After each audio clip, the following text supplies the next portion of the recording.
ನಮಸ್ಕಾರ. ಇವತ್ತಿನ ಈ ವಿಶೇಷ ವಿಶ್ಲೇಷಣೆಗೆ ನಿಮ್ಗೆಲ್ಲರಿಗೂ ಸ್ವಾಗತ. ನಾವು ನೇರವಾಗಿ ವಿಷಯಕ್ಕೆ ಬರೋಣ. ನಮ್ಮ ಸಂವಿಧಾನದ ಒಂದು ಬಹುಮುಖ್ಯವಾದ ವಿಷಯವನ್ನ ಅರ್ಥ ಮಾಡ್ಕೊಳ್ಳೋಕೆ ಇವತ್ತು ನಾವು ಒಂದು ಆಸಕ್ತಿದಾಯಕ ಕಥೆಯಿಂದ ಶುರು ಮಾಡೋಣ. ಒಂದು ನಿಮಿಷ ಊಹಿಸ್ಕೊಳ್ಳಿ. ಸಂಜೆಯ ಸಮಯ. ಶಂಕರಾಜ್ಯ ತಮ್ಮ ಮೊಮ್ಮಕ್ಕಳಾದ ಮೀರಾ, ಅನನ್ಯ ಮತ್ತು ರೋಹನ್ ಜೊತೆ ಕೂತು ಸಂವಿಧಾನದ ಒಂದು ದೊಡ್ಡ ರಹಸ್ಯವನ್ನ ಬಿಡಿಸಿ ಹೇಳ್ತಿದ್ದಾರೆ. ಆ ರಹಸ್ಯನೇ ನಮ್ಮ ಇಂದಿನ ವಿಶ್ಲೇಷಣೆಯ ಮುಖ್ಯ ವಿಷಯ. ಅದೇ ಆಟದ ನಿಯಮಗಳು, ಅಂದ್ರೆ 309ನೇ ವಿಧಿ. ಬನ್ನಿ ಶುರು ಮಾಡೋಣ. ಶಂಕರಾಜ್ಯ ಮಕ್ಕಳಿಗೆ ಒಂದು ಸಿಂಪಲ್ ಪ್ರಶ್ನೆ ಕೇಳ್ತಾರೆ. ಒಂದು ಶಾಲೆಗೆ ಸ್ಪೋರ್ಟ್ಸ್ ಕೋಚ್ ಬೇಕಿತ್ತು ಅನ್ಕೊಳ್ಳಿ. ಆದ್ರೆ ಅಲ್ಲಿ ಯಾವುದೇ ರೂಲ್ಸ್ ಇರ್ಲಿಲ್ಲ. ಪ್ರಿನ್ಸಿಪಲ್ ಯಾರನ್ನೋ ಒಬ್ಬರನ್ನ ರ್ಯಾಂಡಮ್ ಆಗಿ ಸೆಲೆಕ್ಟ್ ಮಾಡಿದ್ರು. ಆ ಕೋಚ್ಗೆ ಆಟಗಳ ಬಗ್ಗೆನೇ ಗೊತ್ತಿರ್ಲಿಲ್ಲ ಅಂದ್ರೆ ಏನಾಗುತ್ತೆ? ಮಕ್ಕಳು ತಕ್ಷಣ ಹೇಳ್ತಾರೆ, ಅದು ತುಂಬಾ ರಿಸ್ಕಿ ಅಲ್ವಾ, ಮಕ್ಕಳಿಗೆ ಬೇಸರ ಆಗುತ್ತೆ, ಆ ಇಡೀ ಸಿಸ್ಟಮ್ ಫೇಲ್ ಆಗುತ್ತೆ ಅಂತ. ಹೌದು, ಖಂಡಿತವಾಗಿಯೂ. ಸರಿಯಾದ ನಿಯಮಗಳಿಲ್ಲದ ನೇಮಕಾತಿ ಯಾವಾಗ್ಲೂ ಅವ್ಯವಸ್ಥೆನೇ ಸೃಷ್ಟಿ ಮಾಡುತ್ತೆ. ಇದು ಕೇವಲ ಶಾಲೆಗೆ ಮಾತ್ರ ಅಲ್ಲ, ನಮ್ಮ ಇಡೀ ದೇಶದ ಆಡಳಿತಕ್ಕೂ ಅನ್ವಯಿಸುತ್ತೆ. ವಿಭಾಗ 1. ಸಂವಿಧಾನದ ಉದ್ಯೋಗ ವಿವರಣೆ. ಸರಿ, ಶಾಲೆಯ ಈ ಉದಾಹರಣೆ ನೇರವಾಗಿ ನಮ್ಮ ಸರ್ಕಾರದ ನೇಮಕಾತಿ ಪ್ರಕ್ರಿಯೆಗೆ ಹೇಗೆ ಅನ್ವಯಿಸುತ್ತೆ ಅನ್ನೋದನ್ನ ಈಗ ನೋಡೋಣ.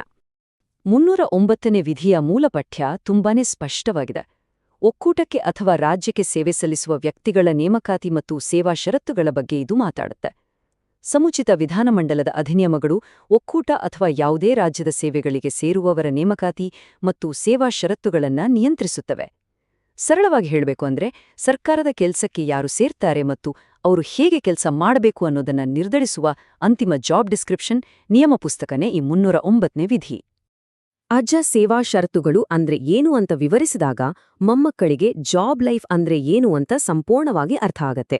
ಒಬ್ಬ ವ್ಯಕ್ತಿಯ ವೇತನ, ಕೆಲಸದ ಸಮಯ, ಜವಾಬ್ದಾರಿಗಳು, ಬಡ್ತಿ, ಶಿಸ್ತು ಮತ್ತು ನಿವೃತ್ತಿಯವರೆಗಿನ ಪ್ರತಿಯೊಂದು ನಿಯಮಗಳನ್ನ ನಿಯಂತ್ರಿಸಲು 309ನೇ ವಿಧಿಯು ಸರ್ಕಾರಕ್ಕೆ ಅಧಿಕಾರ ನೀಡುತ್ತೆ. ಯೋಚನೆ ಮಾಡಿ, ತರಗತಿಯಲ್ಲಿ ಕ್ಲಾಸ್ ಮಾನಿಟರ್ಗೆ ಸ್ಪಷ್ಟವಾದ ಜವಾಬ್ದಾರಿ ಕೊಟ್ಟಾಗ ಮಾತ್ರ ತರಗತಿ ಸರಿಯಾಗಿ ನಡೆಯುತ್ತೆ ಅಲ್ವಾ? ಇದು ಕೂಡ ಎಕ್ಸಾಕ್ಟ್ ಆಗಿ ಹಾಗೇನೆ. ವಿಭಾಗ 2. Backup plan. ರೋಹನ್ ಕೇಳಿದ ಆ ಬ್ಯಾಕಪ್ ಪ್ಲಾನ್ ಕಾನ್ಸೆಪ್ಟ್ ಅನ್ನ ನಾವೀಗ ಅರ್ಥ ಮಾಡ್ಕೋಬೇಕು. ನಿಯಮಗಳನ್ನ ಮಾಡುವವರು ಇನ್ನೂ ಆ ನಿಯಮಗಳನ್ನೇ ಮಾಡಿಲ್ಲ ಅಂದ್ರೆ ಆಗ ಏನಾಗುತ್ತೆ? 309ನೇ ವಿಧಿಯ ಪ್ರಕಾರ ನಿಯಮಗಳನ್ನ ಮಾಡುವ ಪ್ರೈಮರಿ ಅಥವಾ ಪ್ರಾಥಮಿಕ ಅಧಿಕಾರ ಇರೋದು ನಮ್ಮ ಸಂಸತ್ತು ಮತ್ತು ರಾಜ್ಯ ಶಾಸಕಾಂಗಗಳಿಗೆ. ಆದ್ರೆ ಅವ್ರಿನ್ನೂ ಕಾನೂನು ಮಾಡಿಲ್ಲ ಅಂದ್ರೆ ನಮ್ಮ ಆಡಳಿತ ವ್ಯವಸ್ಥೆ ಹಾಗೆ ನಿಂತು ಹೋಗ್ಬಾರ್ದು ಅಲ್ವಾ? ಅದಕ್ಕಾಗಿಯೇ 309ನೇ ವಿಧಿಯಲ್ಲಿ ಒಂದು ಸ್ಪೆಷಲ್ ಷರತ್ತಿದೆ. ಇದು ರಾಷ್ಟ್ರಪತಿ ಅಥವಾ ರಾಜ್ಯಪಾಲರಿಗೆ ತಾತ್ಕಾಲಿಕ ನಿಯಮಗಳನ್ನ ಮಾಡುವ ಅಧಿಕಾರವನ್ನ ಕೊಡುತ್ತೆ. ನಮ್ಮ ಸಿಸ್ಟಮ್ ಯಾವತ್ತೂ ನಿಲ್ಬಾರ್ದು ಅನ್ನೋದೇ ಈ ಬ್ಯಾಕಪ್ ಪ್ಲಾನ್ನ ಅಸಲಿ ಉದ್ದೇಶ.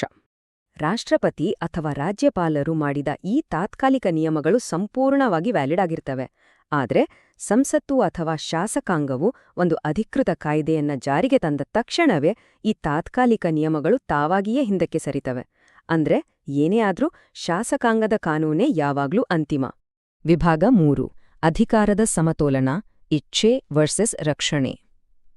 ನೌಕರರನ್ನ ರಕ್ಷಿಸುವ ಮತ್ತು ಅದೇ ಸಮಯದಲ್ಲಿ ಶಿಸ್ತನ್ನ ಕಾಪಾಡುವ ನಮ್ಮ ಸಂವಿಧಾನದ ಅತ್ಯಂತ ಸೂಕ್ಷ್ಮವಾದ ಬ್ಯಾಲೆನ್ಸಿಂಗ್ ಆಕ್ಟ್ ಕಡೆಗೆ ನಾವೀಗ ಗಮನ ಹರಿಸೋಣ. ಇದು ಆಡಳಿತದ ಬಹುಮುಖ್ಯವಾದ ವಿಷಯ.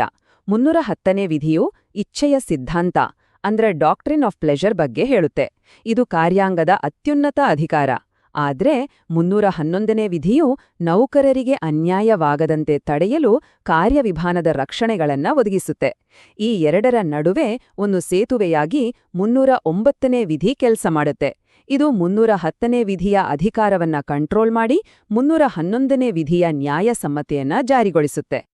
ಈಗ ಇಲ್ಲಿನ ಅತ್ಯಂತ ಆಸಕ್ತಿದಾಯಕ ವಿಚಾರ ಏನಂದ್ರೆ, ಈ ನಿಯಮಗಳು ಕೇವಲ ಯಾರಿಗೂ ಕೊಡೋ ವಿನಮ್ರ ಸಲಹೆಗಳಲ್ಲ, ಅವುಗಳಿಗೆ ಶಾಸನಬದ್ಧ ಬಲ ಅಥವಾ ಸ್ಟ್ಯಾಚ್ಯುಟರಿ ಫೋರ್ಸ್ ಇದೆ. ಅಂದ್ರೆ ಈ ನಿಯಮಗಳು ಸರ್ಕಾರಿ ನೌಕರರಿಗೆ ನ್ಯಾಯಾಲಯದಲ್ಲಿ ಪ್ರಶ್ನಿಸಬಹುದಾದ ಮತ್ತು ಎನ್ಫೋರ್ಸ್ ಮಾಡಬಹುದಾದ ಕಾನೂನುಬದ್ಧ ಹಕ್ಕುಗಳನ್ನ ನೀಡ್ತವೆ. ಇವುಗಳನ್ನ ಯಾರೂ ಕೂಡ ಉಲ್ಲಂಘಿಸುವಂತಿಲ್ಲ. ವಿಭಾಗ 4. ಶಾಸನಬದ್ಧ ನಿಯಮಗಳ ಶ್ರೇಷ್ಠತೆ. ಹಾಗಾದ್ರೆ ಸರ್ಕಾರಿ ಇಲಾಖೆಗಳು ಈ ಸಾಂವಿಧಾನಿಕ ನಿಯಮಗಳನ್ನ ಬೈಪಾಸ್ ಮಾಡೋಕೆ ಟ್ರೈ ಮಾಡಿದಾಗ ಏನಾಗುತ್ತೆ? ಸುಪ್ರೀಂ ಕೋರ್ಟ್ ಮಧ್ಯಪ್ರವೇಶ ಮಾಡಬೇಕಾಗಿ ಬಂದ ಆ ನೈಜ ಪ್ರಪಂಚದ ಕಾನೂನು ಹೋರಾಟಗಳನ್ನ ನಾವೀಗ ನೋಡೋಣ. ಕಾನೂನಿನ ಶ್ರೇಣಿಯನ್ನ ನಾವು ಇಲ್ಲಿ ಸ್ಪಷ್ಟವಾಗಿ ಗಮನಿಸಬಹುದು. ಅತ್ಯುನ್ನತ ಮಟ್ಟದಲ್ಲಿ ನಮ್ಮ ಸಂವಿಧಾನ ಇದೆ, ಅದರ ಕೆಳಗೆ 309ನೇ ವಿಧಿಯ ಶಾಸನಬದ್ಧ ನಿಯಮಗಳಿವೆ, ಕೊನೆಯಲ್ಲಿ ಇಲಾಖಾ ಸುತ್ತೋಲೆಗಳು ಬರ್ತವೆ. ಇದರ ಅರ್ಥ ಇಷ್ಟೇ: ಆಡಳಿತಾತ್ಮಕ ಮೆಮೊಗಳು ಅಥವಾ ಕಾರ್ಯಾಂಗದ ಸೂಚನೆಗಳು ಅಸ್ತಿತ್ವದಲ್ಲಿರುವ ನಿಯಮಗಳಿಗೆ ಪೂರಕವಾಗಿರಬಹುದೇ ಹೊರತು ಇಂದಿಗೂ ಶಾಸನಬದ್ಧ ನಿಯಮಗಳನ್ನ ಅತಿಕ್ರಮಿಸಲು ಅಥವಾ ಓವರ್ರೈಡ್ ಮಾಡಲು ಸಾಧ್ಯವೇ ಇಲ್ಲ. Santram Sharma versus state of Rajasthan ಪ್ರಕರಣದಲ್ಲಿನ ಸುಪ್ರೀಂ ಕೋರ್ಟ್ನ ಈ ಪವರ್ಫುಲ್ ಮಾತುಗಳನ್ನ ಕೇಳಿ. ಆಡಳಿತಾತ್ಮಕ ಸೂಚನೆಗಳ ಮೂಲಕ ಸರ್ಕಾರವು ಶಾಸನಬದ್ಧ ನಿಯಮಗಳನ್ನು ತಿದ್ದುಪಡಿ ಮಾಡುವಂತಿಲ್ಲ ಅಥವಾ ಅತಿಕ್ರಮಿಸುವಂತಿಲ್ಲ. ಆದ್ರೆ ನಿಯಮಗಳು ಮೌನವಾಗಿದ್ರೆ ಸರ್ಕಾರವು ಆ ಅಂತರವನ್ನ ತುಂಬಬಹುದು.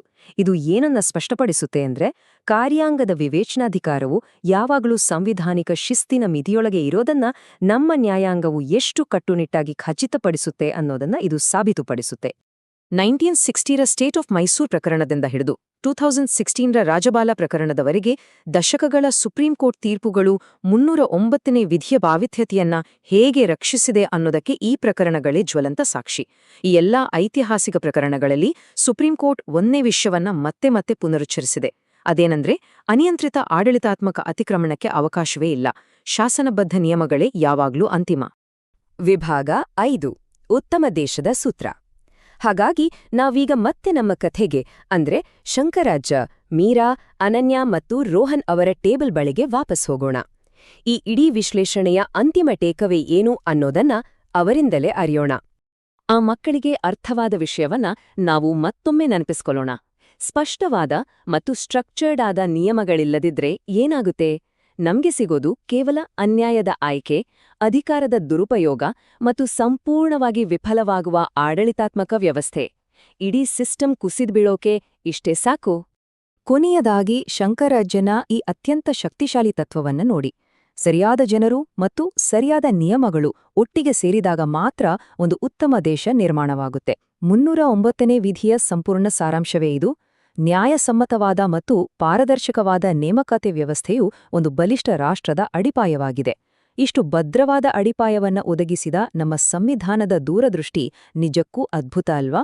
ದೃಢವಾದ ನಿಯಮಗಳೇ ಇಲ್ಲದಿದ್ರೆ ನಮ್ಮ ಆಡಳಿತ ವ್ಯವಸ್ಥೆ ಎತ್ತ ಸಾಗುತ್ತಿತ್ತು ಎಂಬ ರೋಚಕ ಪ್ರಶ್ನೆಯೊಂದಿಗೆ ಇಂದಿನ ಈ ವಿಶ್ಲೇಷಣೆಯನ್ನ ಮುಗಿಸೋಣ.